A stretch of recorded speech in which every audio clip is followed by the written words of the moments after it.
Waalaikumsalam warahmatullahi wabarakatuh. Innal hamdalillah nahmaduhu wa nasta'inuhu wa nastaghfiruhu wa na'udzu billahi min shururi anfusina wa min sayyiati a'malina.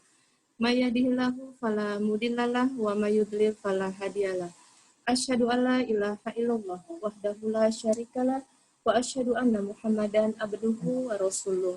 Ya ayyuhalladzina amanu taqullaha haqqa tuqatih wa la tamutunna illa wa antum muslimun. Ya ayyuhalladzina amanu wa qulu qawlan sadida yuslih lakum a'malakum wa yaghfir lakum dzunubakum wa may yuti'illaha wa rasulahu faqad faza fawzan 'azima. Mahat Majelis Taklim Pencinta Sunnah yang senantiasa dirahmati oleh Allah Subhanahu wa taala. Kita panjatkan puji syukur ke Ilahi Rabbi, alhamdulillah bi nikmati hidayati muslimeha. Hari ini Allah masih perkenankan kita untuk terus mengikuti kajian bermajelis ilmu. Alhamdulillah kita semua masih terus diberikan nikmat iman, nikmat sehat, nikmat Islam. Dan tak lupa juga salawat dan salam kita kepada Nabi kita, Nabi Muhammad Sallallahu Alaihi Wasallam, beserta keluarga, sahabat, dan para pengikutnya yang senantiasa istiqomah berjalan di atas sunnah-sunnah beliau hingga yaumil akhir. Mahat, alhamdulillah hari ini Ustaz Susilo sudah hadir, tadi juga sudah dibuka. Semoga Allah memberikan kita pemahaman yang baik sehingga kita bisa menerima apa yang disampaikan oleh Ustaz. Insya Allah nanti pertanyaan akan kita buka di akhir kajian. Boleh dipersiapkan dari sekarang, di luar kajian juga tidak apa-apa. Sekali lagi yang video dan audionya masih aktif, tolong dinonaktifkan, dan yang tidak menggunakan khimar, tolong menggunakan khimar, takutnya suatu waktu video terbuka. Mari sama-sama kita hadirkan hati kita untuk menerima ilmu yang akan disampaikan oleh Ustaz Susilo. Kita mulai dengan membacakan basmalah. Bismillahirrahmanirrahim. Hari ini masuk ke bab 53. Doa dengan ya Allah, ampunilah aku jika engkau menghendaki. Tafadhol Ustaz. Baik, jazakillah khairan. Bismillah. Assalamualaikum warahmatullahi wabarakatuh. Waalaikumsalam warahmatullahi wabarakatuh. Innal hamdalillah nahmaduhu wa nasta'inuhu wa nastaghfiruh wa na'udzu billahi min syururi anfusina wa sayyiati a'malina. May yahdihillahu fala mudhillalah wa may yudlil fala hadiyalah. Asyhadu an la ilaha illallah wahdahu la syarikalah wa anna Muhammadan abduhu wa rasuluhu la nabiyya ba'dah. Allahumma salli wa sallim wa barik ala Muhammadin wa ala alihi wa ashabihi ajma'in wa man tabi'ahum bi ihsan ila yaumiddin, amma ba'd. Ya ayyuhalladzina amanu taqullaha haqqa tuqatih wa la tamutunna illa wa antum muslimun. Ya ayyuhalladzina amanu taqullaha wa qulu qawlan sadida yuslih lakum a'malakum wa yaghfir lakum dhunubakum wa may yuti'illaha wa rasulahu faqad faza fawzan 'azima. Ma'asyiral muslimat, jamaah Majelis Taklim pencinta sunnah yang semoga dirahmati Allah, yang mengikuti kajian kita via Zoom pada kesempatan pagi hari ini. Alhamdulillah kita kembali diperjumpakan oleh Allah Subhanahu wa taala melalui aplikasi ini. Meskipun kita belum hadir tatap muka seperti biasa, kita hadir di masjid yang kita cintai, qaddarullah, karena situasi yang tidak memungkinkan, kita masih mengkaji kajian kita melalui aplikasi Zoom. Insya Allah, semoga meskipun kita hanya melalui aplikasi, dengan kesungguhan kita, niat kita yang ikhlas, semoga Allah akan membalas seluruh amal ibadah kita dengan kebaikan yang berlipat ganda, dan Allah memberikan ampunan bagi kita, mencurahkan rahmatnya untuk kita. Kelak semoga kita semua diwafatkan oleh Allah dalam keadaan husnul khatimah. Amin ya rabbal alamin. Salawat serta salam semoga terlimpahkan, tercurahkan kepada Rasulullah sallallahu alaihi wasallam. Semoga tercurah kepada seluruh keluarga, sahabat, dan seluruh pengikutnya hingga yaumil akhir. Baik Ibu jamaah sekalian, kita masuk bab 53, halaman 169. Mari sama-sama kita simak hadis yang diriwayatkan oleh Imam Bukhari dan Muslim dari Abu Hurairah, bahwasanya Rasulullah sallallahu alaihi wasallam telah bersabda, "La yaqul ahadukum Janganlah ada seorang di antara kamu yang berdoa atau berkata maksudnya di sini adalah berdoa. Allahumma, wahai Allah, ya Allah, alfirli, ampunilah aku, in syi'ta, jika engkau menghendaki. Allahumma, wahai Allah, ya Allah, arhamni, rahmati aku, in syi'ta, jika engkau menghendaki. Liya'zimal mas'alah. Pada saat kita berdoa seperti itu, hendaklah kita berkeinginan kuat terhadap suatu doa. Tidak boleh kita berdoa seperti itu. Fa innallaha la mukrihalah. Karena sesungguhnya Allah Subhanahu wa taala tidak ada sesuatu pun yang memaksanya untuk berbuat begini dan begitu. Baik, kita akan uraikan hadis ini. Kita akan uraikan hadis ini. Di dalam riwayat Imam Muslim ada tambahan. Wal yu'adzimir raghbah. Hendaklah orang yang berdoa itu membesarkan harapan. Betul-betul raghbah. Berharap betul-betul kepada Allah. Roja, pengharapan yang benar-benar. Fa innallaha la yata'adzamuhu syai'un aqtah. Karena sesungguhnya Allah Subhanahu wa taala tidak pernah merasa berat atas sesuatu yang Allah Subhanahu wa taala berikan kepada makhluknya. Jadi doa yang seperti ini dilarang. Kita akan uraikan dari makna dari kalimat doa. Baik, di sini ada kata-kata la yaqul ahadukum. Kata-kata la yaqul ahadukum ini adalah suatu kalimat, la-nya itu adalah la nahi. Apa yang dimaksud la nahi? Larangan, tidak boleh.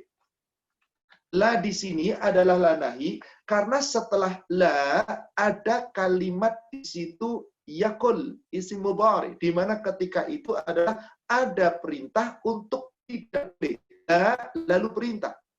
Tidak boleh berbuat. Apa perbuatannya di sini? Yakul, berkata, berdoa. La di sini menjadi la nahi, larangan, yang artinya apa? Haram, tidak boleh. La di sini adalah sebuah larangan yang tidak boleh dilakukan oleh seorang hamba. Karena la di sini adalah la yang menunjukkan nahi, tidak boleh. Larangan, jangan berbuat. Berbeda ketika seseorang berkata dengan kata-kata la, di mana la di sini bukan menjadi la nahi, tetapi jika la itu adalah la nafi.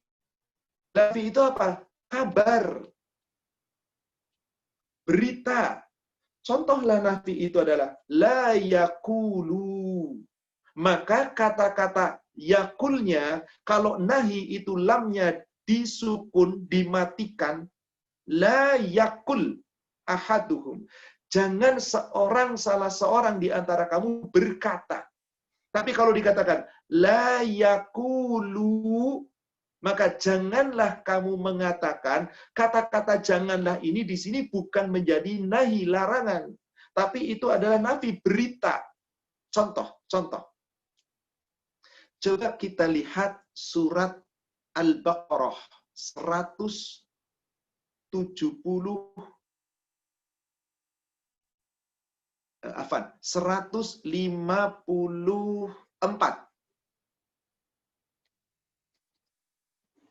Di sana Allah berfirman, wala taqulu. Janganlah kalian mengatakan. Kata-kata janganlah di sini, la di sini bukan la nahi, bukan larangan, tapi berita. Yakni berita dari Allah bahwa jangan sekali-kali orang mengatakan kepada siapa? Yaqulu lima yuqtal fi sabilillah. Kepada orang-orang yang terbunuh di jalan Allah. Amwata, dia telah mati. Apa kita nggak boleh ngomong dia mati? Kalau, dia telah mati, gugur di jalan Allah, berarti saya dosa. Karena ada kata-kata la yakul. Tapi di sini kita dilarang oleh Allah bukan dengan la takul, tapi la takulu. janganlah kalian mengatakan. Wala yaqulu, janganlah mereka mengatakan. Orang yang terbunuh di jalan Allah dikatakan dia mati, jangan kamu katakan. Larangan bukan berita bahwa Allah mengatakan jangan mengatakan orang yang mati di jalan Allah dikatakan mati. Tapi ketika ada orang yang mengatakan dia telah mati di jalan Allah, apakah dia berdosa? Tidak. Karena Allah hendak memberitahukan bahwasanya sesungguhnya dia tidak mati. Bal ahya'u walakin la tas'urun. Mereka hidup, tapi mereka tidak menyadari. Tapi hidupnya di mana? Bukan hidup di alam kita. Maka seperti ayat ini pula di Ali Imran 169, Ali Imran 169 persis mirip dengan Al-Baqarah 154. Wala taqulu liman yuqtalu fi sabilillahi amwata. Jangan kalian mengatakan. La di sini bukan nahi sekali lagi, tapi nafi, yakni berita. Allah beritakan, janganlah orang-orang kalian semua mengatakan orang yang mati di jalan Allah, mereka itu mati. Bal ahya'un inda rabbihim wa hum yurzakun. Bahkan sesungguhnya mereka itu hidup di sisi Rabb mereka, yakni pahalanya terus mengalir, dapat ampunan, dapat rahmat, dan dapat barokah. Meskipun mati jasadnya, amalnya tidak terputus. Maka kata-kata wala taqulu di sini la-nya bukan nahi, bukan larangan, bukan pengharaman, tapi khobar, mengabarkan bahwasanya orang yang mati di jalan Allah sesungguhnya tidak mati. Tapi kita mengatakan dia telah mati, nggak ada masalah, memang dia mati jasadnya. Yang tidak mati itu adalah apa? Akidahnya, amalnya, rahmatnya, barokahnya, rizkinya. Maka dikatakan, bal ahya'un inda rabbihim. Mereka itu sesungguhnya hidup di sisi Rabb mereka. Wahum yurzakun. Allah memberikan kepada mereka rizki. Jadi kita pahami di sini. La yakul, kata-kata la di sini adalah nahi, larangan, tidak boleh. Berarti yang mengucapkan itu haram, dosa. Karena kulnya dimatikan di sukun. Tidak disambung. Maka ini adalah memberitakan, ini adalah melarang, jangan sekali-kali kamu mengatakan. Apa yang dikatakan di sini adalah doa. Allahumma, wahai Allah, ya Allah, aghfirli, ampunilah aku, insyita, jika engkau menghendaki ampunan untukku. Seakan-akan apa? Kalau Allah nggak menghendaki, ya nggak apa-apa. Seakan-akan kita merendahkan Allah. Allah tidak butuh seperti itu. Bagaimana kalau kita minta sama manusia? Monggo, Pak, saya minta tolong, Pak. Kalau Bapak menghendaki, tolong saya. Kalau enggak apa-apa. Enggak ada masalah sama manusia. Tapi ini kita sedang minta sama Allah. Maka kita bahas. Kata-kata Allahumma, sesungguhnya berasal dari kata Ya Allah. Maka sering kalau kita berdoa kepada Allah dengan kata-kata Rabb, itu ucapannya apa? Ya Rabbi. Ya Rabbi. Ya Rabbku. Ya Allah. Ya Allah. Nah, kata-kata ya-nya itu dirubah. La ya itu dihilangkan, kemudian diganti menjadi huruf mim. Allah, ada kata-kata mim di belakang. Allahumma. Apa maknanya? Makna pertama, Allah diletakkan di depan, menandakan berdoa ketika menyebut nama Allah, diletakkan lebih dulu, itu adalah pengagungan kepada Allah. Bahwa kita sedang mengagungkan Allah.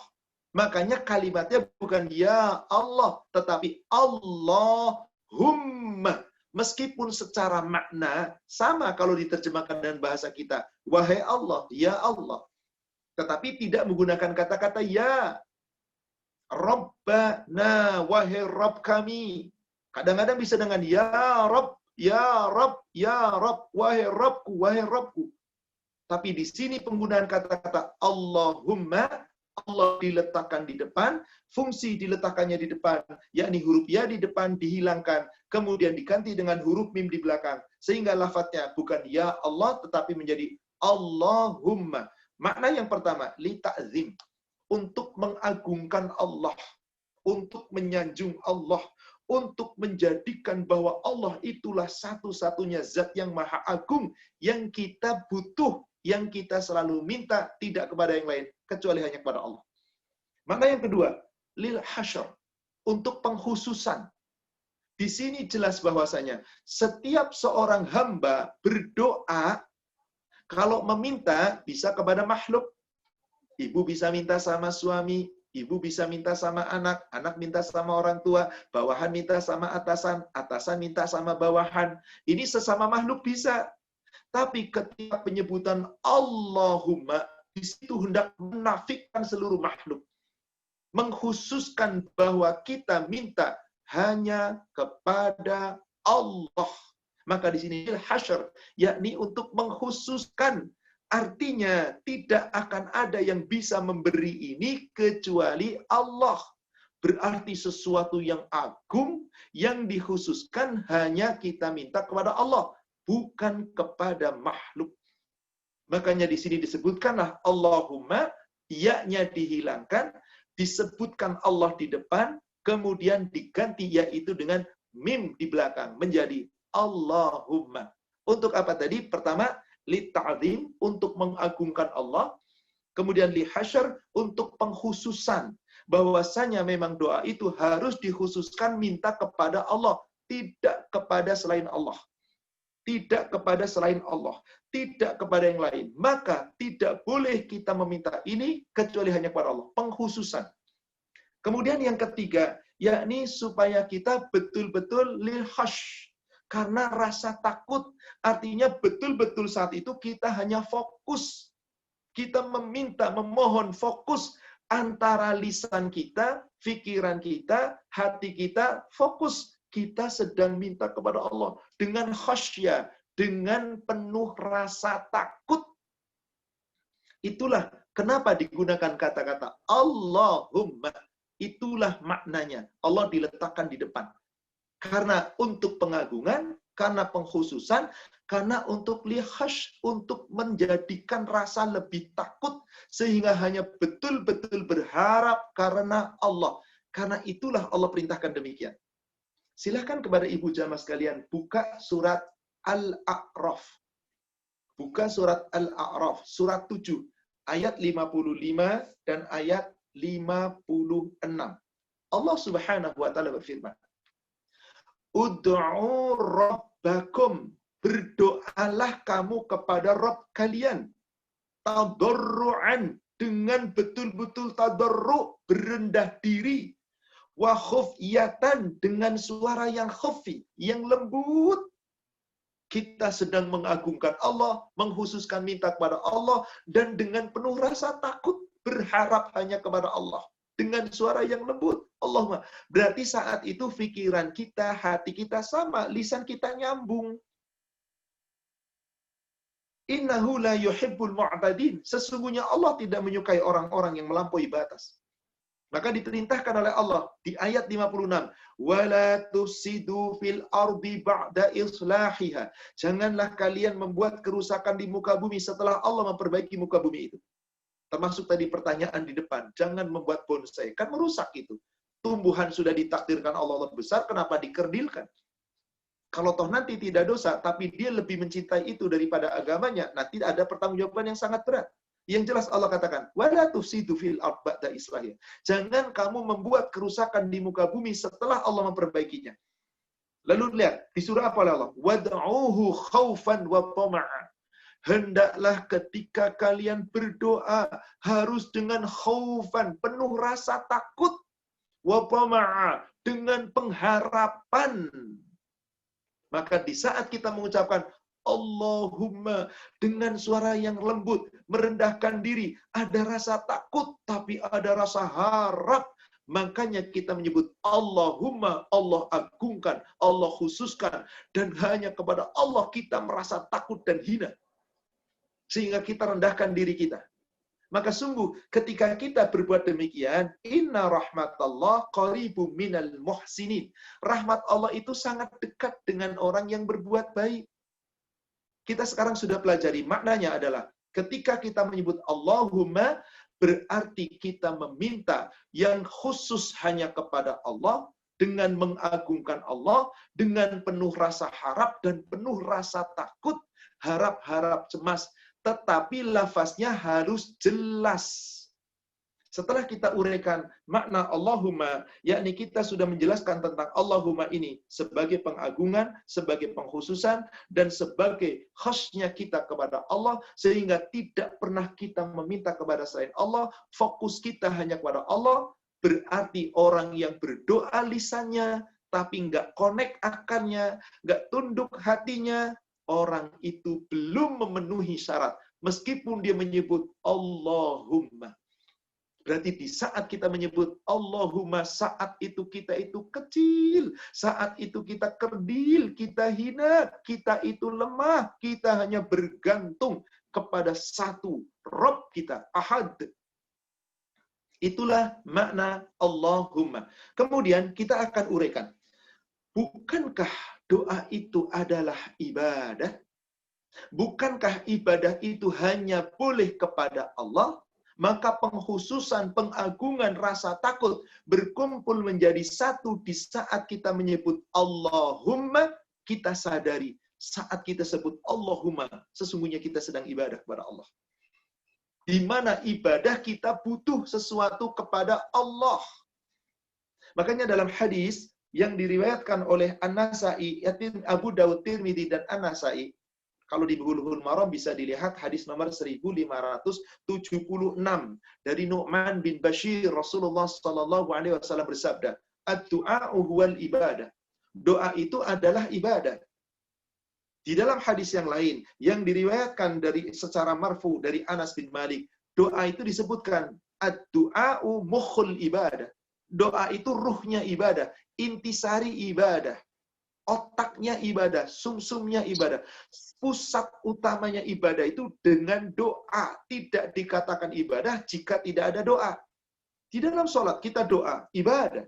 Di dalam haji kita doa, ibadah. Di dalam kita tidur, kita awali dengan doa, ibadah. Semua kalau kita awali dan kita barengi dengan doa, maka itu adalah ibadah.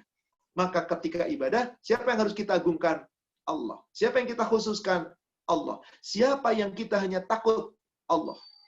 Tidak takut kecuali hanya kepada Allah. Itulah makna Allahumma. Sekarang kita lanjutkan. Apa yang kita minta setelah kita menyebut Allahumma? Pertama, alfirli. Ya Allah, ampunilah aku. Di sini ada permintaan maghfirah. Ampunilah aku, berikan ampun kepadaku. Insyita, kata-kata insyita nanti kita bahas belakangan. Sekarang saya bahas dulu tentang al-maghfirah. Masjid kita biasa ngaji apa Bu namanya Bu? Al-maghfirah, yang memberikan ampunan. Kata-kata maghfirah artinya adalah ditutup atau dihapus. Sebab maghfirah, asal kata maghfirah adalah dari milfar. Orang Arab kalau ada prajurit pakai tameng, baju besi, kemudian di atas kepalanya ditutup pakai besi juga, kemudian sekelilingnya sampai ke leher, sampai ke pundak ditutup pakai anyaman besi juga, di wajahnya juga ditutup seperti cadarnya wanita, tapi dari besi. Nah, itulah yang disebut mighfar. Apa fungsi mighfar? Ketika ada serangan, dia bisa terhalang. Ketika ada serangan sembunyi-sembunyi, dipanah dari jauh, ditombak dari jauh, dia bisa terhalang.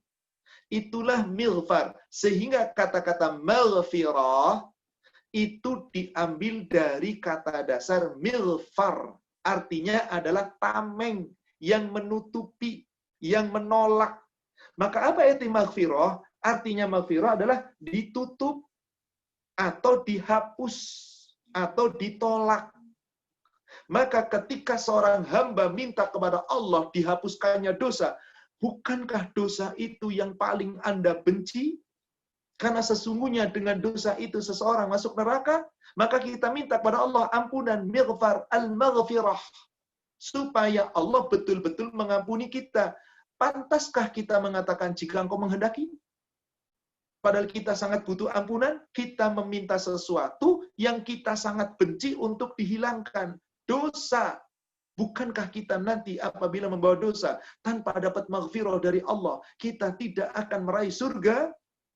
Jadi di sini permintaan kepada zat yang maha agung yang dikhususkan kepada Allah, di mana dengan penuh harap dan rasa takut, yang kita minta pertama adalah sesuatu yang paling buruk yang kita benci ada pada diri kita, dimaghfirah, ditutupi, diampuni, dihapuskan.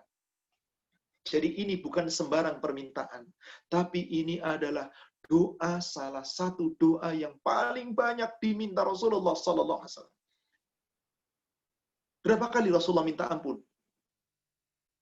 Dalam hadis yang diriwayatkan oleh Imam Muslim, Abdullah bin Umar mengatakan, qala Rasulullah Sallallahu Alaihi Wasallam, ya ayyuhan nas tubu ila Allah jami'a.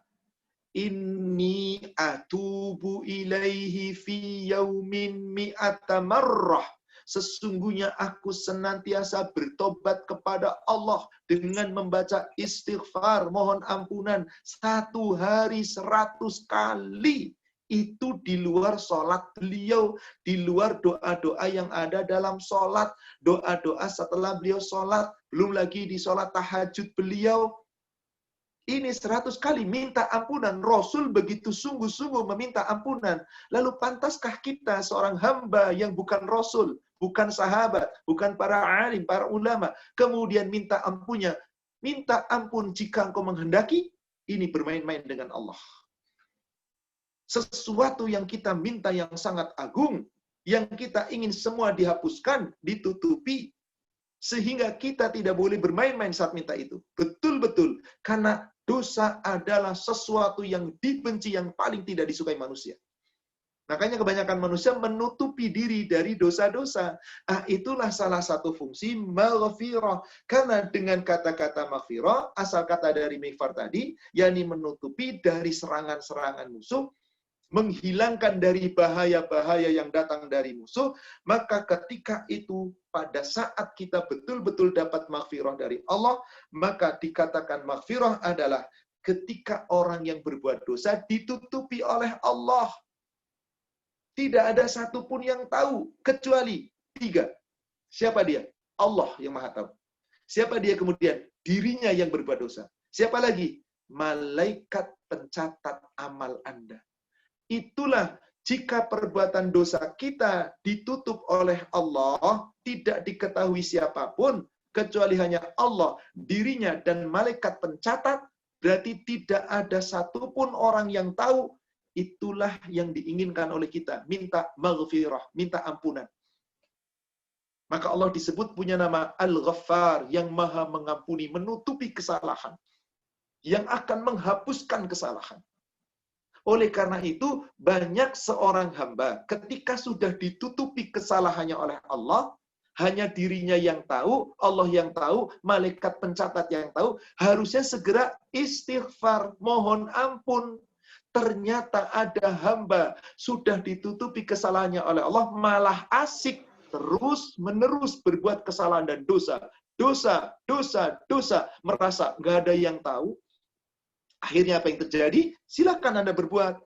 Tapi bagaimana jika tiba-tiba kematian datang?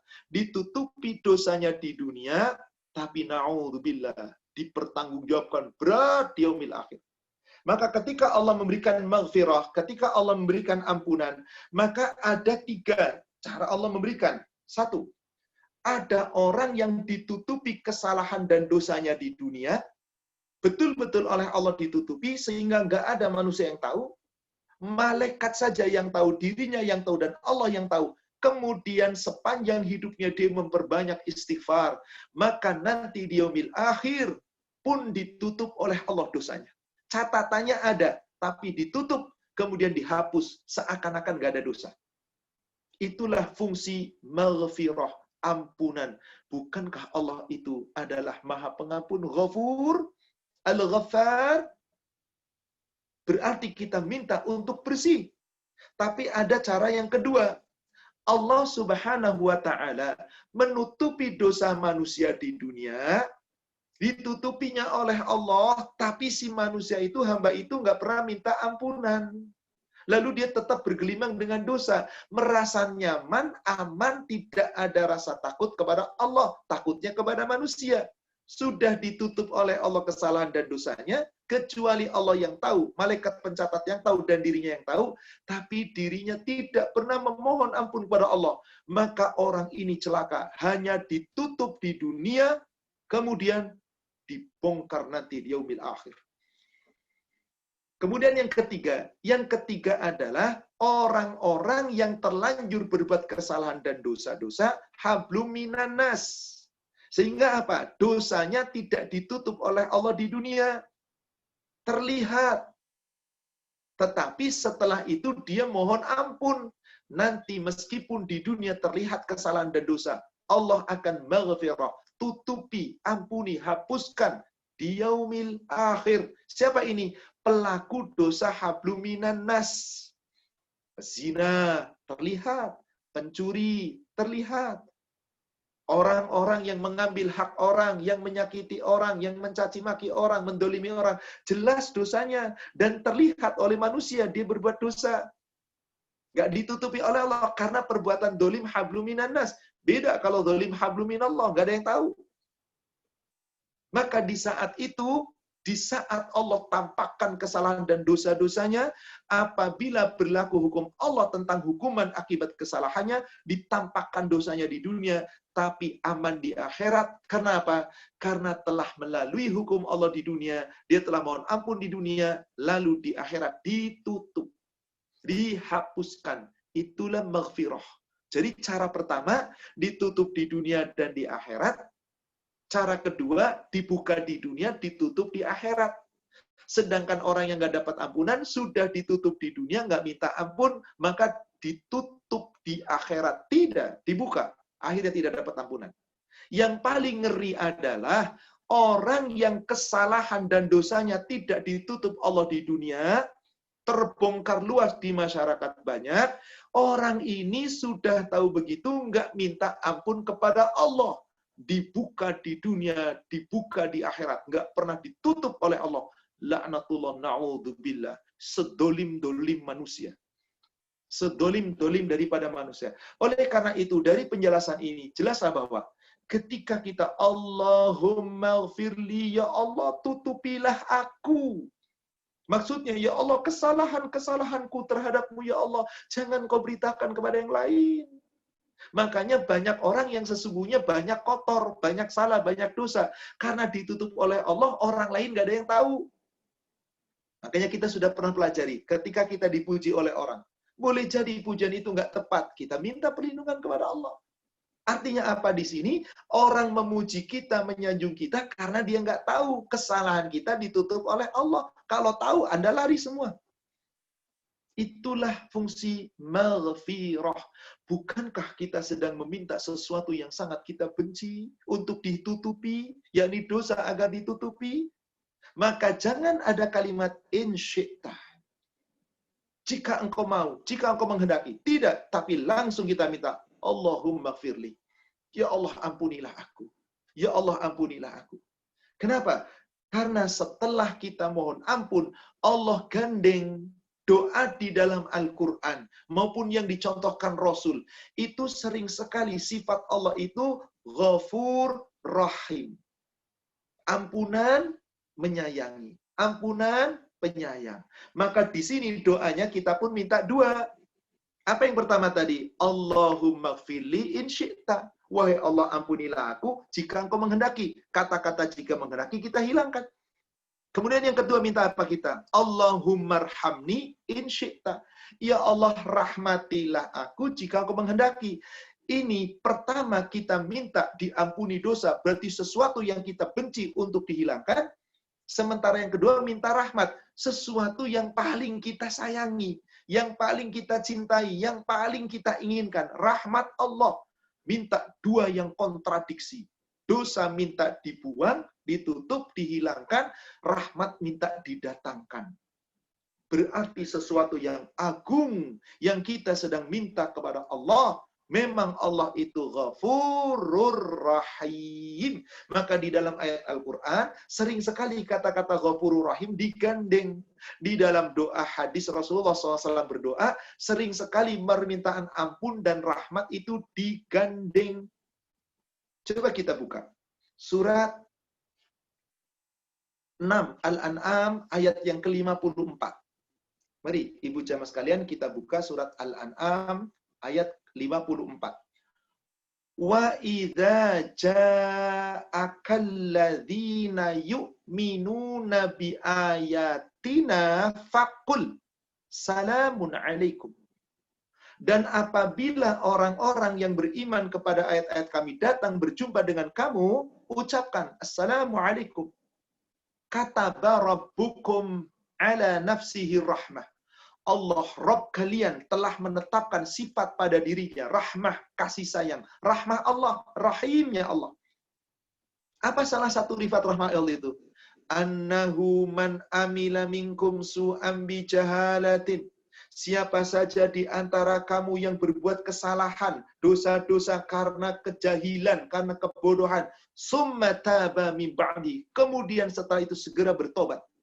Benar sebenar-benarnya tobat, lalu minta ampun dan minta kasih sayang Allah. Maka apa kata Allah? Mim ba'dihi, setelah itu dia segera bertobat, memperbaiki diri, wa aslaha, dan islah memperbaiki diri. Allah berikan jaminan apa? Fa'annahu ghafurur rahim. Sesungguhnya Allah ghafur, maha menutupi kesalahan Anda, maha menghapuskan dosa-dosa Anda. Rahim, maha menyayangi. Ghafur, rahim. Maghfirah, warrahim. Minta ampunan, minta rahmat. Pantaskah di saat kita minta rahmat, Allahummarhamni in syi'ta, ya Allah rahmati aku jika Engkau menghendaki, sedangkan rahmat itu adalah sesuatu nilai yang sangat agung, yang sangat dibutuhkan manusia, yang manusia apabila tidak diberi rahmat Allah, maka manusia tidak mampu berkasih sayang. Manusia bahkan tidak akan mampu meraih surganya Allah Subhanahu wa ta'ala. Kenapa manusia bisa lemah lembut, bisa berkasih sayang? Karena rahmat Allah. Siapa manusia yang paling berkasih sayang, berlemah lembut? Nabi kita Muhammad sallallahu alaihi wasallam. Allah, beliau adalah orang yang paling lemah lembut. Lihat surat Ali Imran, surat 3 ayat 159.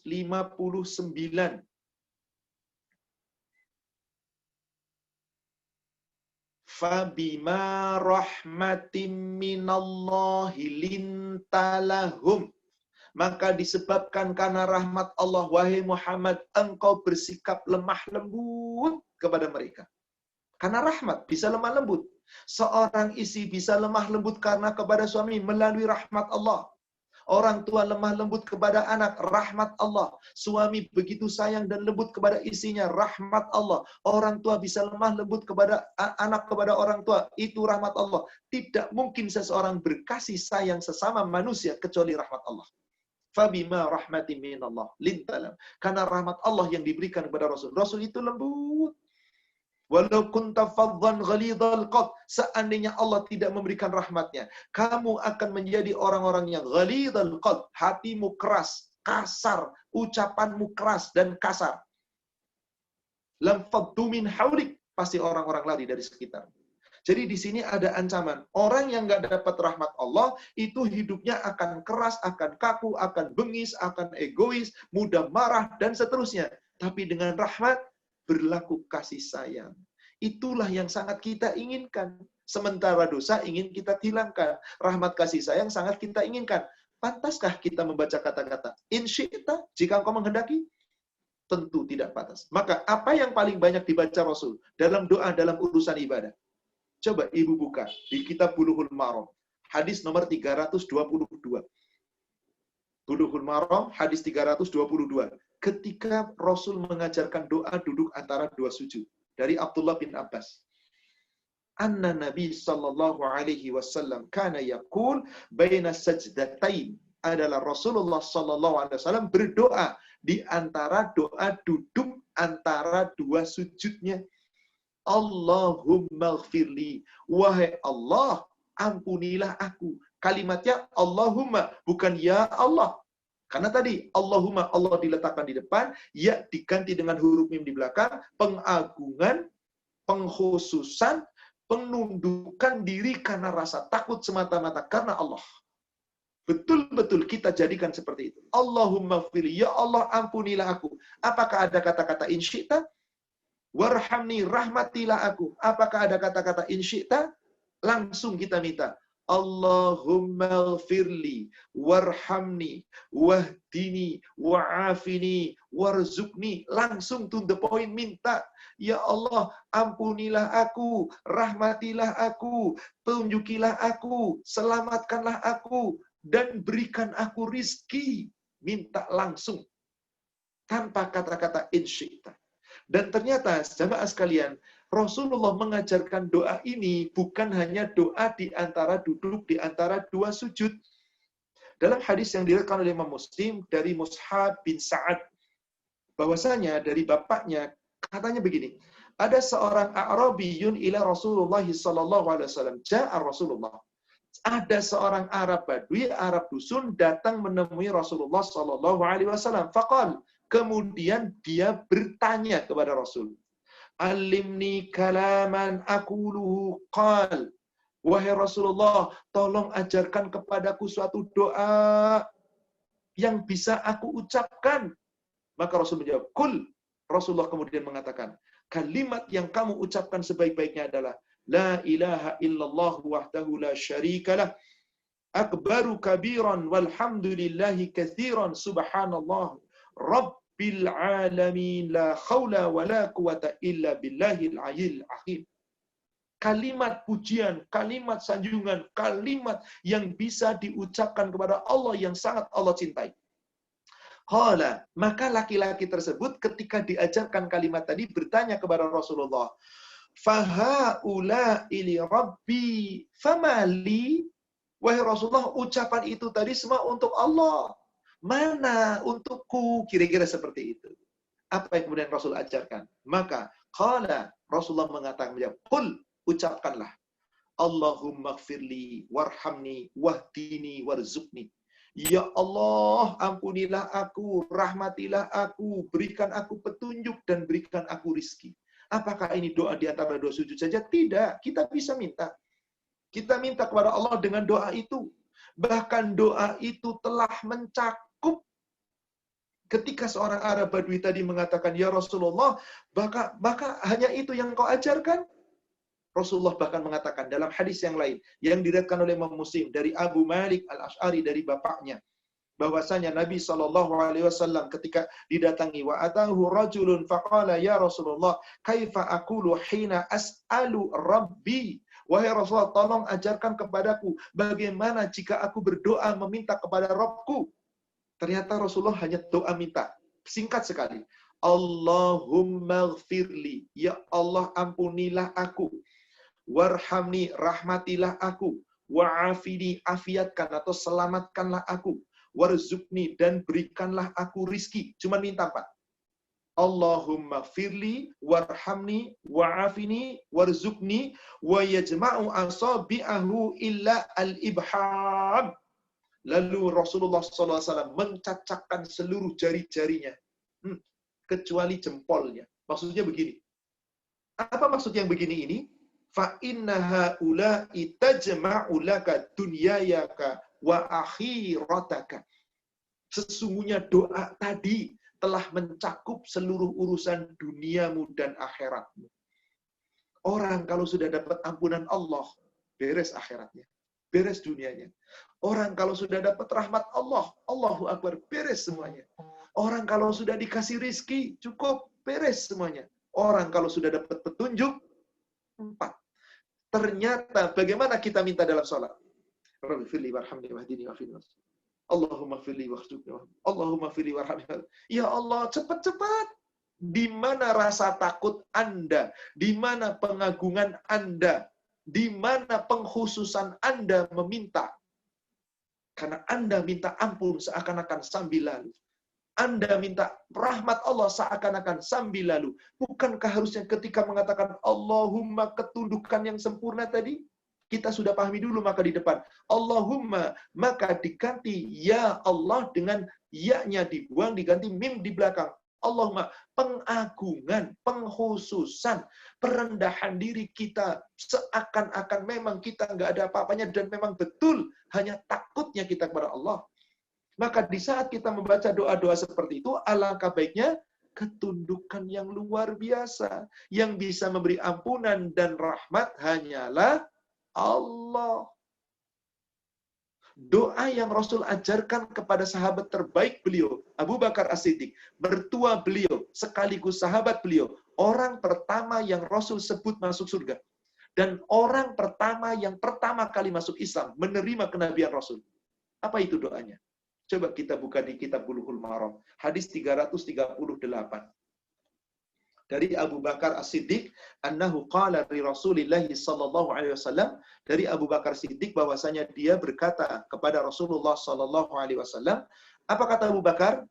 Alimni, ajarkanlah kepadaku du'aan ad'u bihi fi salati. Wahai Rasul, ajarkan kepadaku suatu doa yang dengan itu aku akan berdoa di dalam salatku.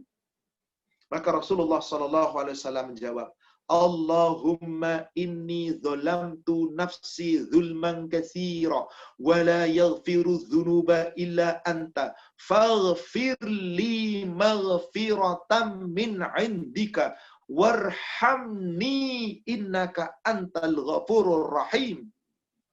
Allahu akbar, Allahu akbar. Minta ampunan, minta rahmat to the point. Tidak ada kata-kata insyikta. Dan setelah diajarkan ini oleh Rasul, demi Allah, Abu Bakar mengatakan, aku tidak pernah meninggalkan doa ini di dalam sholatku. Kapan kita bisa baca? Dalam sujud, monggo. Kalau kita sholatnya sendiri, perpanjang, silakan. Sebelum tasyahud akhir, setelah tasyahud akhir, sebelum salam, monggo. Setelah tasyahud awal, silahkan saat kita sholatnya sendiri. Apalagi seperti sholat sunnah yang kita kerjakan di rumah. Bagi para wanita, wajib pun di rumah. Silahkan. Tapi dengan cara yang baik. Allahumma inni, wahai Allah, sesungguhnya hamba. Zalamtu nafsi dzulman katsira, telah banyak berbuat dolim. Perbuatan dolim yang banyak yang mendolimi diri sendiri. Fala yaghfiru dzunuba illa anta. Sesungguhnya tidak ada yang bisa memberikan ampunan wahai Allah kecuali Engkau. Bukan berarti jika Engkau menghendaki, tapi pengakuan bahwa enggak ada yang bisa memberi ampunan kecuali Allah. Faghfirli, maka ampunilah aku. Maghfiratan min indika, suatu ampunan yang datang darimu, yang ditutup segala-galanya di dunia, tidak dilihat oleh manusia manapun kecuali Allah, dirinya dan malaikat.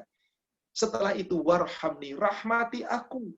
Innaka antal ghafurur rahim. Sesungguhnya Engkau, wahai Allah, zat yang maha pengampun, zat yang maha penyayang.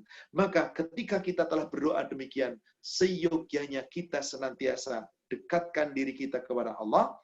Jangan hanya kita berdoa dan memohon tanpa membuktikan. Oleh karena itu, saudaraku seiman yang semoga dirahmati Allah, apa sih yang kita harapkan dari rahmat itu? Kasih sayang Allah itu dan ampunan itu tidak lain tidak bukan puncak dari segala-galanya adalah surga. Tapi ingat, Allah akan memberikan rahmatnya jika kita bersungguh-sungguh. Kenapa? Karena banyak orang yang masih berpecah belah, berbeda pendapat, lalu terjadi permusuhan. Kenapa? Salah satu sebabnya karena dia tidak mendapatkan rahmat Allah. Coba kita buka surat Hud, surat 11. Silahkan Ibu buka ayat ke-118 dan 119. Surat Hud, surat 11, ayat 118 dan 119. Walau sya'a rabbuka, jika Allah menghendaki. Kata-kata ini Allah sendiri yang berfirman. Bukan lagi berdoa, tapi jika Allah menghendaki. La ja'alan nas ummatan wahidah.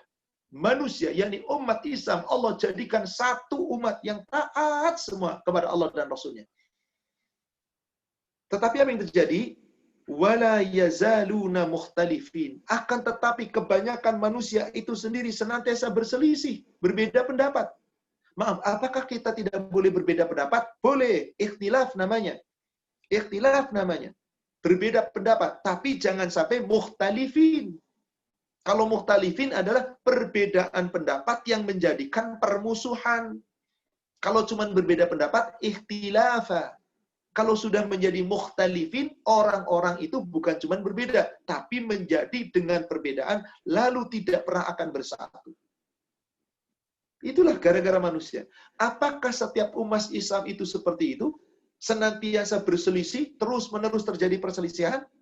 Iya, bagi siapa yang tidak diberi rahmat.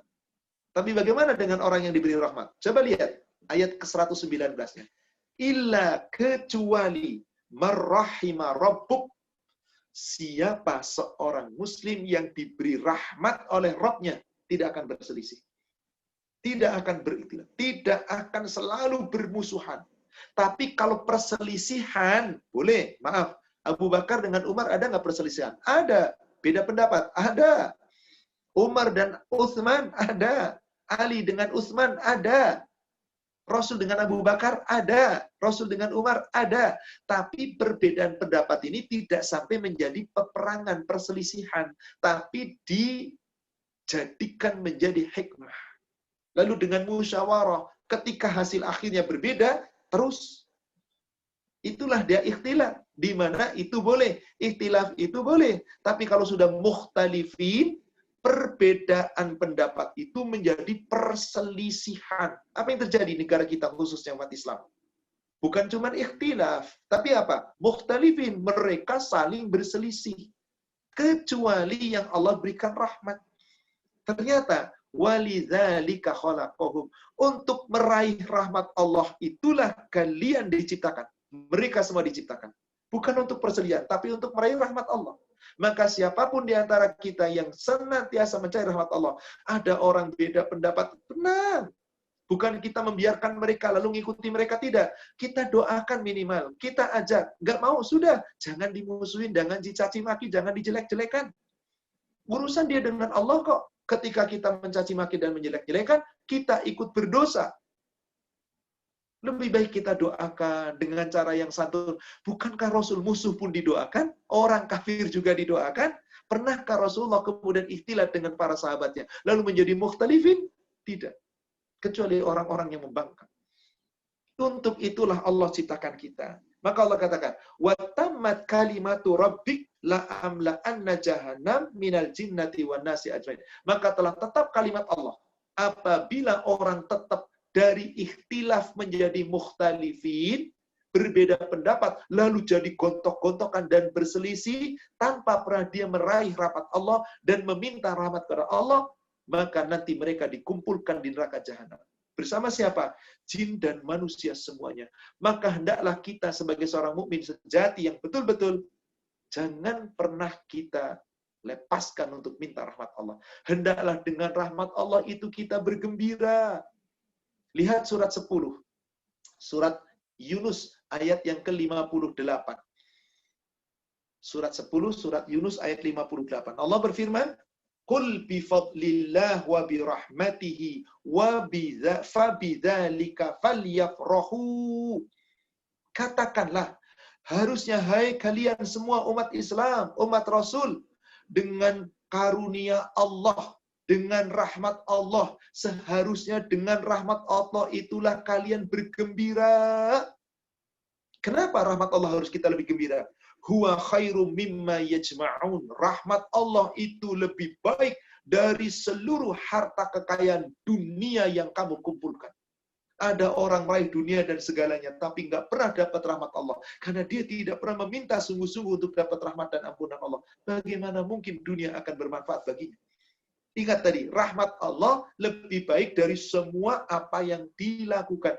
Maka apa sih yang kita lakukan sebagai orang yang beriman ketika kita berhijrah, ketika berjihad, ketika beramal? Satu yang kita harapkan, rahmat Allah. Nanti Allah berikan ampunan, Allah berikan rahmatnya. Al-Baqarah surat 2, 218. Al-Baqarah surat 2, 218. Allah berfirman, Innalladzina amanu wa hajaru wa jahadu fi sabilillah. Sesungguhnya orang-orang yang beriman, yang mau berhijrah dan betul-betul berjihad di jalan Allah. Apa yang mereka harapkan? ulaika yarjuna rahmatallah. Mereka itu adalah orang-orang yang hanya mengharapkan rahmat Allah. Mengharapkan rahmat Allah. Wallahu ghafurur rahim. Allah Maha Pengampun, Maha Penyayang. Digandeng lagi ghafurur rahim. Dan puluhan ayat dalam Al-Quran Allah gandeng ghafurur rahim.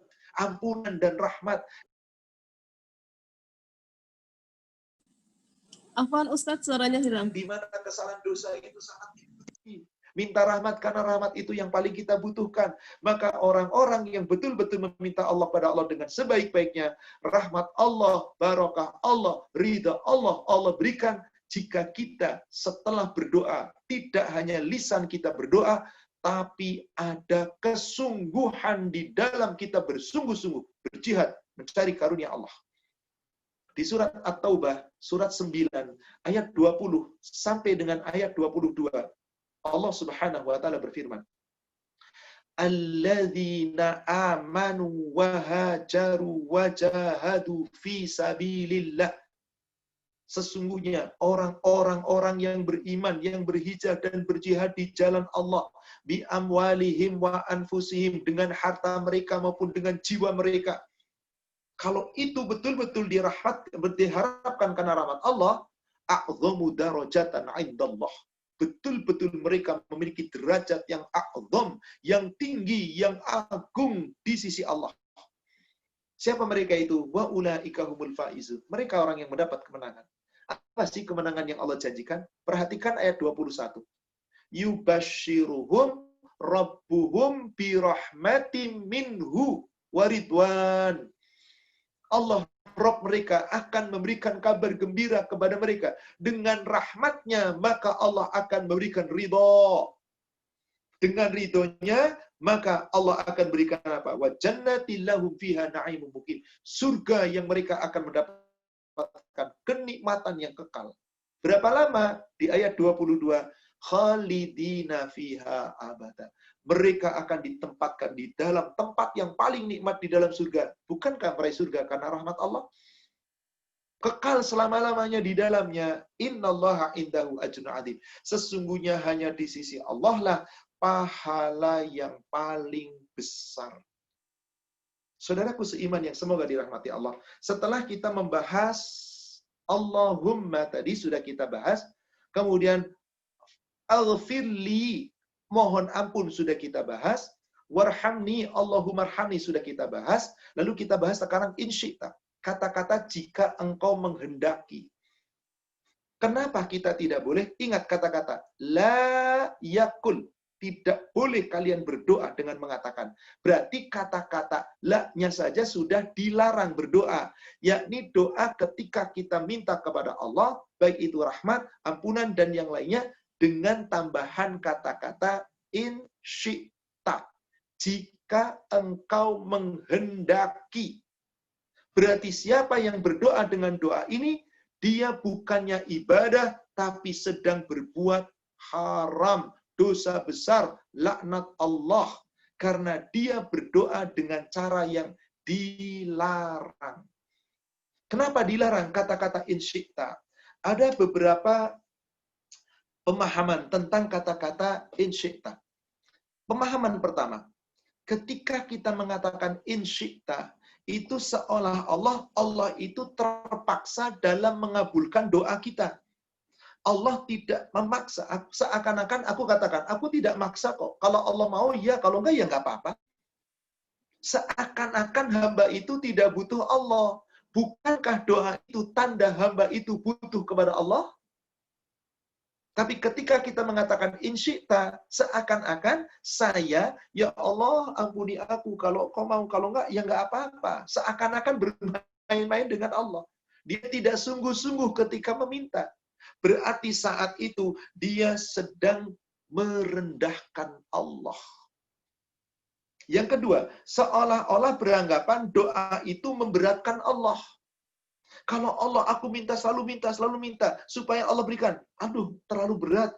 Contoh, kita datang kepada atasan, Pak, maaf ya Pak, saya mau kasbon, saya mau pinjam 10 juta aja Pak. Kalau Bapak setuju, kalau Bapak mau. Kalau Bapak nggak mau, nggak apa-apa. Takut nanti memberatkan Bapak. Makhluk dengan makhluk. Ini sama Allah. Maka kata-kata insyikta seakan-akan kita sedang merendahkan Allah. Seakan-akan melecehkan Allah. Seakan-akan kita tidak percaya dengan kemampuan Allah. Seakan-akan ini memberatkan. Sehingga ada kata-kata, jika engkau mau. Kalau nggak mau, nggak apa-apa. Jika mau, seakan-akan kita nggak butuh. Padahal kita sangat butuh Allah. Karena kita itu fakir. Wallahu huwal ghani. Allah itu maha kaya. Sementara kita fakir. Kita itu sangat butuh Allah. Dan hanya tergantung dari Allah. Maka ketika kita mengatakan seperti itu, seakan-akan apa? Allah akan merasa keberatan dengan permintaan kita. Apakah Allah berat? Dalam sebuah ayat Al-Quran, jangankan Allah cuma memberikan rizki kepada kita. Allah membangkitkan kita dari yang hancur luluh, bermiliar-miliar manusia mampu dihidupkan kembali. Allah meluluh lantakkan semua ciptaan dari langit, bumi, matahari, gunung, semua yang betapa besar, luluh lantak, hancur, mampu. Lalu apakah Allah mengabulkan doa nggak mampu? Kenapa kita mengatakan insyikta? Maka haram mengatakan insyikta karena merendahkan Allah. Seakan-akan itu memberatkan Allah. Seakan-akan kita tidak memaksa Allah. Sedangkan Allah itu sangat suka apabila kita berdoa. Bahkan doa itu adalah ibadah. Yang nggak berdoa dapat laknat. Maka kata-kata insyikta diharamkan karena menandakan seakan-akan Allah tidak punya kekuatan. Allah tidak punya kekuasaan. Padahal kita mengucapkan, la khawla wa la quwata illa billah. Poin yang ketiga, kenapa tidak boleh insyikta? Karena orang yang berdoa dengan insyikta, seolah-olah orang yang berdoa itu asal-asalan. Sepertinya ya nggak butuh-butuh amat sama Allah. Ya kalau dikasih boleh, enggak ya nggak apa-apa. Kayak nggak butuh. Padahal bagaimana tentang ampunan? Bagaimana rahmat Allah? Bukankah itu dasar yang paling kita butuhkan? Tapi ketika kita mengatakan insyikta, seakan-akan kita nggak butuh Allah. Jadi seperti orang yang merendahkan Allah. Seakan-akan Allah nggak punya kemampuan. Lalu apa gunanya Anda baca ayat kursi? Bagaimana di dalam ayat kursi kita baca? وَلَا يُحِيطُونَ بِشَيْءٍ مِّنْ عِلْمِهِ إِلَّا بِمَا شَاءَ وَسِعَ كُرْسِيُّهُ السَّمَاوَاتِ وَالْأَرْضَ وَلَا يَئُودُهُ حِفْظُهُمَا. Allah tidak pernah merasa berat. Untuk apa? Memelihara keduanya, langit, bumi, singgasananya Allah yang begitu gagah dan agung seperti ini. Nggak berat bagi Allah. Masa untuk memberi rahmat dan ampunan Allah nggak mampu? Seakan-akan ketika kita mengatakan insyikta, ya mungkin Allah nggak mampu kali. Maka ya terlalah. Kalau Allah mau, kalau nggak, ya nggak apa-apa. Nah, maka di sini adalah pelecehan.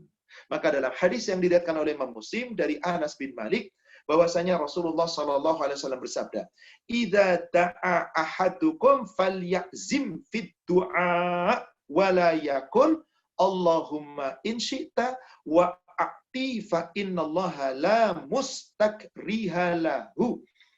Janganlah seorang di antara kamu berdoa, yakni dengan kata-kata, ya Allah ampunilah aku, ya Allah berikan kepadaku sesuatu jika engkau menghendaki. Karena sesungguhnya Allah tidak dipaksa memenuhi sesuatu. Kalau engkau hendaki seakan-akan dipaksa supaya diberi. Padahal mintalah langsung. Maka yang meminta seperti itu. Kalau tadi, ya Allah ampuni jika menghendaki. Ya Allah rahmati jika menghendaki. Di sini, ya Allah berikan aku jika engkau menghendaki. Berikan kepadaku rizki jika engkau menghendaki.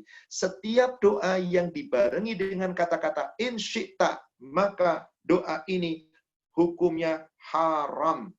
Doa ini hukumnya haram. Sebagaimana doa hadis yang kita jelaskan tadi, yakni doa tentang dilarang kita meminta kepada Allah ampunan dan kita meminta kepada Allah rahmat dengan kata-kata in syi'ta. Disebutkan di sini hadis Sahih Bukhari Muslim, dalam riwayat Imam Bukhari, dalam Imam Muslim dari Abu Hurairah pun ada semakna. Idza da'a ahadukum fala yaqul. Jika salah seorang di antara kalian berdoa, jangan kamu ucapkan, Allahumma firli in syi'ta. Wahai Allah, hendaklah engkau ampunilah aku jika engkau menghendaki. Walakin liya'zimil mas'alah. Akan tetapi di saat kamu berdoa, betul-betul fokus, bersungguh-sungguh meminta kepada Allah. Wal yu'adzimir rahbah, dan agungkan, besarkan pengharapanmu. Fa innallaha la yata'adzamuhu syai'un aqta, karena sesungguhnya Allah Ta'ala tidak pernah memberatkan memberikan sesuatu. Barangkali kita pernah belajar dulu dan mungkin masih ingat ketika kita berdoa kepada Allah, meminta kepada Allah, dulu pernah kita bahas di kitab Syarah Arba'in, hadis yang ke-24. Ketika tema hadisnya adalah larangan berbuat dolim. Di sana ada kata-kata, wa inistama'an, apabila bergabung seluruh makhluk manusia. Ya, ini siapa itu? Orang-orang dari manusia sebelum kamu maupun sesudah kamu. Jin sesudah sebelum kamu maupun sesudah kamu. Kemudian apa? Bergabung dalam sebuah lembah yang sangat besar. Lalu dia minta kepada Allah, minta, semuanya diberi. Tidak mengurangi perbendaharaan, kekayaan, dan keagungan Allah. Kecuali seperti jarum yang dicelupkan ke lautan, kemudian diangkat kembali. Seakan-akan tidak berkurang sedikit pun kekayaan Allah. Tidak pernah berkurang sedikit pun keagungan Allah, kekuatan Allah. Lalu, pantaskah kita berdoa dengan kata-kata, in syi'ta, jika engkau menghendaki? Maka inilah doa yang dilarang untuk kita berdoa. Jika kita berdoa, mintalah secara langsung. Wallahu a'lam. Demikian, Ibu jamaah sekalian, kandungan bab yang telah kita uraikan. Poin pertama, jelas dilarang mengucapkan jika engkau menghendaki di dalam berdoa. Apapun masalah doa yang kita minta kepada Allah. Alasannya adalah, ucapan ini menunjukkan seakan-akan Allah merasa keberatan dengan permintaan hambanya. Atau Allah merasa terpaksa untuk memenuhi permohonan hambanya. Padahal Allah tidak pernah berat. Jangankan mengabulkan doa, memberikan ampunan dan rahmat, melenyapkan, menciptakan segala sesuatu yang tidak ada menjadi ada, melenyapkan yang besar-besar yang ada, lenyap, kemudian dibuat kembali. Bagi Allah mampu.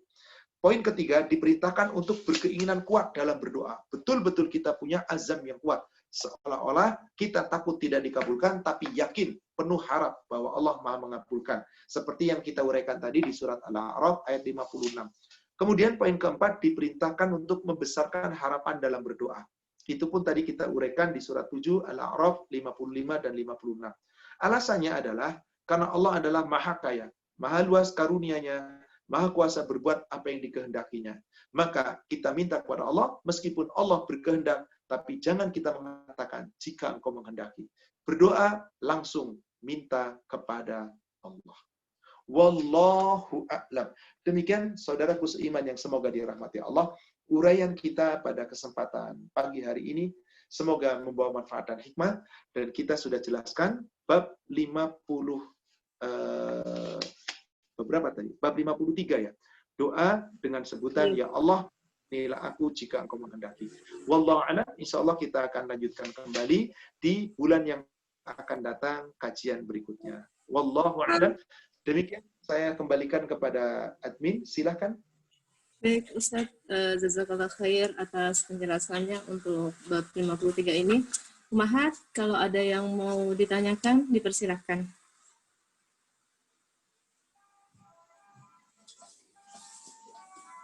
Silakan kalau ada yang mau bertanya, audionya bisa di-unmute. Bertanya Mbak Asih. Ya, tafadhali Mbak Erina. Ya Mbak. Silakan Mbak. Silakan. Ini Ustadz, kan tadi sudah saat uraikannya masalah insyita. Kadang suka seperti ini Ustadz, kan semuanya itu Allah yang lebih tahu ya Ustadz ya, yang lebih baik untuk hambanya. Kadang suka ada perasaan begini kalau berdoa, seolah-olah kok saya seperti mengatur Allah ya, seolah-olah seperti itu Ustadz. Itu bagaimana ya Ustadz ya? Contohnya seperti apa Bu? Kalau misalkan berdoa minta sesuatu gitu ya, padahal kan Allah yang lebih tahu. Kadang suka di sini saya baru paham gitu ya, bahwa penjelasan insyita itu kita harus yakin gitu ya Ustadz ya. Kadang suka terucap juga Ustadz, jika Allah izinkan, jika Allah kehendaki, itu sama nggak maknanya Ustadz ya? Jika engkau mengizinkan. Terkadang ada doa yang boleh diucapkan seperti itu. Contoh, ketika seseorang sakit, ya Allah, sembuhkanlah penyakitku jika penyakit itu buruk bagiku. Tapi jika penyakit itu baik bagiku, ya Allah, jadikan menjadi penggugur dosa-dosaku. Jadikan menjadi penambah kesabaranku. Jadikan menjadi penguat ketawakalanku. Ya Allah, berikan ampunan dari sakitku ini. Kata-kata jika tidak selalu terlarang, Ibu. Contoh lagi, coba Ibu lihat di kitab Bulughul Maram, hadis nomor 556. Itu ada kata-kata jika. Coba lihat, hadis nomor 556 dari Anas bin Malik. Dia berkata, qala Rasulullah sallallahu alaihi wasallam, telah bersabda Rasulullah sallallahu alaihi wasallam, la yatamanna yanna ahadukumul maut li durrin nazala bihi. Tidak boleh seorang di antara kamu minta mati akibat suatu musibah, suatu bencana, suatu kesulitan yang menimpanya. Sakit, penderitaan, atau jangan boleh minta mati. Fa in kana la budda, tetapi jika dia tidak mampu, matamanniyan falyakul, untuk menahan, mengendalikan atau tentang penderitaan yang berat itu, nggak mampu juga menahannya, maka dirinya boleh berdoa, Allahumma ahyini makanatil hayatu khairan li. Ya Allah, hidupkanlah aku jika hidup itu baik untukku. Jika baik itu. Kemudian apa? Minta mati boleh. Wa tawaffani idza kanatil wafatu khairul li. Wafatkan aku ya Allah jika memang wafat itu baik bagiku. Boleh? Boleh. Jadi tidak setiap kata-kata jika tidak boleh. Beda tadi, ya Allah ampuni aku jika engkau menghendaki. Putus. Seakan-akan kalau Allah nggak menghendaki ya nggak apa-apa. Kalau di sini apa? Ya Allah hidupkan aku jika engkau menghendaki. Tidak. Jika hidup ini baik bagiku. Ya Allah matikan aku jika mati itu baik bagiku. Dalam keadaan kapan kita berdoa seperti itu? Dalam keadaan berat yang mendesak. Seakan-akan, aduh, nggak mampu lagi, siapa yang berdoa? Ya Allah, penderitaanku sudah bertubi-tubi, sakitku udah puluhan tahun nggak sembuh-sembuh, ya Allah. Maka dalam keadaan yang seperti itu boleh, tapi jangan dijadikan doa jika itu setiap saat. Ya Allah, anakku pengen masuk Universitas Indonesia. Jika baik baginya, ya Allah, masukkan, ya Allah. Jika enggak apa-apa. Nah, ini enggak boleh. Tapi bagaimana jika, ya Allah, anakku ingin masuk ke Universitas Indonesia. Dia telah mengikuti, ya Allah, tinggal menunggu hasil. Jika memang UI itu baik baginya, ya Allah, untuk agamanya, untuk dunianya, untuk akhiratnya, untuk kebaikan keluarganya, ya Allah, mudahkanlah. Mudahkanlah. Tapi jika tidak baik untuknya, ya Allah, ganti yang lebih baik menurutmu. Boleh? Keadaan tertentu. Maka kalau seperti itu boleh, tapi jangan setiap doa kita pakai kata-kata jika.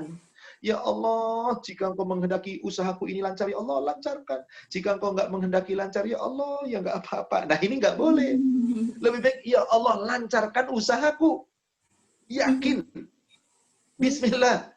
Jangan kita kemudian mengatur Allah. Tadi betul Ibu katakan, seakan-akan mengatur Allah. Jadi keadaan tertentu dengan kata-kata jika, itu dalam keadaan darurat. Coba ketika Rasul mengajarkan kita doa istikharah. Jika ini baik untukku ya Allah, untuk permulaanku ya Allah, untuk perbuatanku, untuk akhirku ya Allah, dekatkan. Jika tidak baik, ya Allah, jauhkan. Ini boleh. Kapan? Istikharah. Kita meminta kepada Allah, lapor diri kepada Allah, memberitahukan kepada Allah sesuatu yang besar. Jadi, ada kalanya boleh, ada kalanya tidak boleh. Demikian. Semoga Ibu paham. Wallahu a'lam. Silakan yang lain. Berarti kalau doa itu kita harus yakin ya Ustadz. Yakin pasti akan Betul. Allah akan kabulkan. Tidak boleh ragu ya. Tidak ada. Betul. Kalau ternyata belum dikabulkan di dunia, pasti nanti di yaumil akhir. Gitu. Pasti. Nggak mungkin tidak. Coba lihat janji Allah surat 42 ayat 26. Bagaimana Allah berjanji tentang orang-orang yang beriman, yang berdoa? Surat 42 ayat 26. wa yastajibul ladzina amanu wa amilus solihat. Dan dia, Allah, yastajib, mengijabah, mengabulkan, menerima. Siapa? Doanya orang-orang yang beriman serta beramal soleh.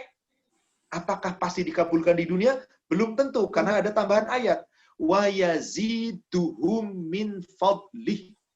Kalau toh belum dikabulkan, diperkenankan permintaan dunianya di dunia, tapi Allah menambahkan pahalanya, menambahkan karunia-Nya. Jadi kita berdoa itu pasti dapat pahala, pasti. Tapi apakah pasti dikabulkan di dunia? Itu urusan Allah. Tapi kita tetap mintanya yakin. Kok belum juga? Ada nanti penundaan. Karena Allah katakan, yaziduhum min fadlih. Allah tambahkan dengan pahala dan karunia-Nya. Wal kafiruna lahum adzabun syadid. Sedang orang kafir mau diberikan mau enggak diberikan tetap syadid, azab yang sangat pedih. Kalau orang beriman belum dapat di dunia, yakinlah ada kehidupan akhirat yang itu lebih baik daripada dunia. Coba Ibu yakin nggak ketika Ibu berdoa lalu diberikan dunia dan seisinya itu akan menjadi kekal dan menjadi kebaikan Anda? Coba, Ibu masih lihat surat ini, surat Asy-Syura, surat 42. Ibu lihat ayat 36. 36. Bagaimana Allah berfirman di ayat 36-nya? Fama utitum min syai'in famata'ul hayati dunya. Apa saja kenikmatan yang Allah berikan kepadamu di dunia, ya Allah, Allah mah sayang banget deh sama saya. Tiap saya berdoa, saya mah dapat. Sampai saya malu doa terus. Ya Allah, ada orang kok nekat ngomong begitu. Orang kafir aja dikasih semua kok. Fir'aun ngaku Tuhan aja dikasih melimpah ruah kok. Korun hartanya nggak kehitung banyaknya. Padahal durhaka sama Allah kok. Jangan GR ketika kita dikasih dunia itu seakan-akan Allah sayang. Belum tentu.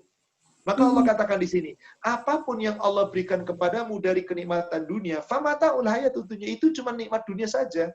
Kesenangan dunia. Wama indallahi khairun, yang ada di sisi Allah lebih baik. Anda belum dapat di dunia, berarti masih ada tuh di sisi Allah rahmatnya, barokahnya, pahalanya, karunianya, dan itu abqa, itu lebih kekal. Untuk siapa? Lilladzina amanu wa ala rabbihim yatawakkalun. Maka kalau kita sudah berdoa yakin dikabulkan. Setelah doa satu sisanya tawakal. Apapun yang terjadi ini urusan Allah. Wallahu a'lam. Demikian Ibu. Baik, Ustaz. Masih ada yang mau bertanya? Umahat? Silakan. Masih ada? Ustaz, saya mau tanya ya, Ustaz. Monggo, silakan. Ini kan ada syair yang Abu Nawas itu ya, Ustaz. Kayak yang apa sih namanya, duhai Allah aku tak layak di surgamu tapi tapilah aku sanggup di nerakamu. Itu kan syair Abu Nawas yang sering kita pendengar. Ya, itu kan doa mencela juga. Dulu ya Ustaz, nah itu gimana ya Ustaz kalau doa seperti itu ya Ustaz, permintaan dari hamba. Ya itulah karena kejahilan. Sampai sekarang banyak orang nyanyi syairnya Abu Nawas. Saya nggak tahu Abu Nawas itu sebenarnya ada apa enggak, saya nggak tahu. Allah, itulah cerita-cerita fiktif lah. Memang enak. Ahilastulil firdausi ala. Kayaknya enak. Waktu itu jadi lagu favorit itu Ibu. Ya Allah. Fa innaka ghafiruz dzambil azim. Kayaknya enak. Ya Allah, sesungguhnya Engkau ya Allah adalah zat yang maha kaya, maha pemuasa, maha pemurah, maha pengampun. Ya Allah, Engkau maha segala-galanya. Tapi ya Allah, aku ini nggak pantas masuk surga Firdaus-Mu, ya Allah. Tapi masuk neraka juga nggak mau. Oh, enggak. Lalu mau kemana, ngapain? Nah, itu. Doanya Rasul gimana? Allahumma inni as'alukal jannah wa a'udzubika minan nar. Kalau toh ada tambahan, Allahumma inni as'aluka ridhoka wal jannah wa a'udzubika min syakhatika wan nar. Jelas. Tidak ilahi lastulil firdausi ala wala ahwa ala naril jahimi. Ya Allah, aku masuk surga tapi nggak pantas, dosaku banyak. Tapi masuk neraka aku juga nggak kuat. Fahabli taubatan maghfir dzunubi. Ya Allah, ampuni segala kesalahan dan dosa-dosaku ya Allah dari sisimu. Fa innaka ghafiru dzanbil adzim. Engkau adalah zat yang maha pengampun, yang maha agung. Kenapa ngomong di depan dulu? Kenapa nggak langsung mohon ampun? Doanya Rasul gimana? Allahumma ghfirli. Rabbil firli. Coba lihat Al-Quran. Ada nggak yang dengan iringan? Langsung Allahumma firli, Rabbi firli, Rabbi firli, Allahumma firli. Lihat doanya Rasul tadi. Doa di dalam sholat, doa di luar sholat. Semuanya langsung permintaan. Jadi, janganlah kita membuat syair-syair yang syair itu melampaui batas. Wallahu a'lam. Sudah lalu, kita bertobat. Jangan kita nyanyi-nyanyi yang seperti itu. Iya, betul. Baik, Ustaz Jazakallah khair. Masih ada yang mau bertanya? Umahat, dipersilakan. Mbak sih kalau masih boleh. Boleh Mbak. Boleh satu lagi ya, Silakan. boleh. Ayo Mbak Er. Silakan. Ingin meminta penjelasannya ikhtilaf itu ya Ustaz ya. Itu kan kalau sampai mukhtalif tadi, mukhtalifin Ustaz sampaikan Allah ya Ustaz. Nah, misal hal-hal yang menentang kan sekarang juga Apa Ibu penanya sinyalnya jelek? Iya Mbak Elina kurang jelas Mbak. Mendengar. Noise Mbak. Ya, ini Ustaz mau minta penjelasan mengenai ikhtilaf tadi Ustaz, yang mengenai perbedaan pendapat. Jangan sampai Ya, ikhtilaf itu perbedaan pendapat, boleh. Tapi yang tidak boleh mukhtalif. Jadi perdebatan, jadi perselisihan. Kalau ikhtilaf, tadi saya katakan, sahabat ikhtilaf, ya. Rasul dengan sahabat ikhtilaf, ya. Imam Ahmad dengan gurunya Imam Syafi'i ikhtilaf, ya. Imam Bukhari dengan Imam Muslim, muridnya ikhtilaf, iya. Imam An-Nawawi, pensyarah kitab Muslim, dengan Ibnu Hajar Al-Asqalani, pensyarah Imam Bukhari, berselisih, iya. Imam yang 4 berselisih, iya. Para ulama sampai sekarang berselisih, iya. Yang tidak boleh mukhtalifun. Perselisihan dari perbedaan pendapat itu menjadi pertengkaran, tidak bersatu, gontok-gontokan. Nah, ini nggak boleh. Ini yang terjadi di negara kita.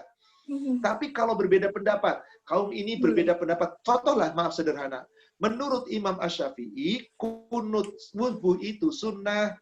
Ada pengikut kebanyakan kita yang bermazhab Syi'i di Indonesia mengatakan sudah melakukan. Kita yang belajar ilmu agama mengatakan itu bid'ah karena dalilnya sahih, itu bid'ah. Sedangkan murid Imam Syafi'i sendiri mengatakan itu bid'ah. Imam Ahmad bin Hanbal mengatakan bid'ah. Ini namanya mukhtalifin. Kalau kita menyikapinya nggak benar. Oh, dia mah bid'ah. Subuh aja kunut melulu, nggak usah sama dia dah mainnya. Nggak usah ke mushola dia deh, nggak usah ngaji sama dia deh. Ini sudah mukhtalifin. Hendaknya bagaimana kita? Ikhtilaf, boleh. Ini Anda, ini aku. Anda punya keyakinan, nanti tanggung jawab di hadapan Allah. Saya punya keyakinan di tangan Allah, tapi kita bersaudara. Mari kita pelukan. Itu ikhtilaf namanya. Nah, banyak umat Islam tidak mampu cuman ikhtilaf, menjadi mukhtalifin. Kenapa? Masing-masing itu tidak dengan ilmu. Akhirnya gontok-gontokan. Atau punya ilmu tapi merasa dirinya paling benar. Lalu jadi nggak terima koreksi orang. Kenapa nggak kita terima? Apapun yang orang beda dengan kita, itu Anda kok. Kalau kita bisa menerima begitu, luar biasa. Nikmat luar biasa. Bagaimana dulu yang namanya Ali bin Abi Thalib dengan Muawiyah, ikhtilaf. Kayak apa perbedaan pendapat terang-terangan? Ali bin Abi Thalib mengatakan, yang membunuh Utsman gak usah dibunuh, gak usah dikejar, biarkan kita maafkan. Kita bina. Utsman bin Affan dibunuh, itu saudaranya Muawiyah, dari garis keturunan Muawiyah, dari Abu Sufyan. Apa kata Muawiyah? Tidak bisa. Yang membunuh Utsman bin Affan harus kita bunuh. Semuanya adalah atas kebenaran. Utsman benar. Kenapa? Yang membunuh kisos wajib dibunuh. Ali benar. Kenapa? Jika dibunuh nanti ada dendam terus-menerus. Lebih baik dimaafkan, kita didik. Supaya apa? Sadar. Ternyata antara itu tidak benar. Yang terjadi, apa yang terjadi? Perselisihan itu menjadi mukhtalif. Makanya adanya kaum khawarij. Dan seterusnya, Ibu. Intinya begini. Kita jadilah orang yang ikhtilaf. Beda pendapat dengan ilmu yang kita miliki. Naam, sahih, tidak ada masalah. Tapi jangan pernah kita menjadi mukhtalifin. Siapa yang mukhtalifin? Orang yang tidak diberi rahmat oleh Allah. Tapi kita jangan pernah menilai, wah Ustadz itu mukhtalifin tuh nggak dapat rahmat tuh. Jangan. Lebih baik kita koreksi diri, kita selalu sadar diri, kita tingkatkan ketakwaan keimanan kita seiring dengan kita banyak belajar. Mudah-mudahan ilmunya kita bisa manfaatkan. Insya Allah kalau gitu legowo, enak dada ini, ringan. Ada orang berbeda pendapat, tidak apa-apa. Tapi masa sih beda pendapat bisa ngajar satu majelis taklim? Tidak apa-apa. Muridnya kan jadi bingung. Murid jangan bingung. Anda yakini mana yang Anda yakini dengan dalil yang pasti, yang tepat. Bismillah. Tapi jangan musuhin ustadz yang lainnya. Kalau seperti itu, Bu, insya Allah ini hati jadi nikmat. Ingat, bisa tenang karena apa tadi? Fabima rahmatin minallah. Disebabkan karena rahmat Allah. Wallahu a'lam. Saya rasa cukup umum. Saya harus siap-siap untuk Jumat. Jadi demikian yang bisa disampaikan. Semoga apa yang diuraikan tadi membawa manfaat dan hikmah. Dan semoga insya Allah kita hanya menjadi orang-orang yang ikhtilaf, tetapi tidak sampai menjadi yang mukhtalifin. Semoga Allah senantiasa merahmati kita, meridhoi kita, dan kelak semoga kita meraih surganya. Amin. Ya Rabbal Alamin. Mari kita tutup dengan kafaratul majlis. Subhanaka Allahumma wa bihamdika asyhadu an la ilaha illa anta astaghfiruka wa atubu ilaik. Alhamdulillah billahi taufik. Assalamualaikum warahmatullahi wabarakatuh.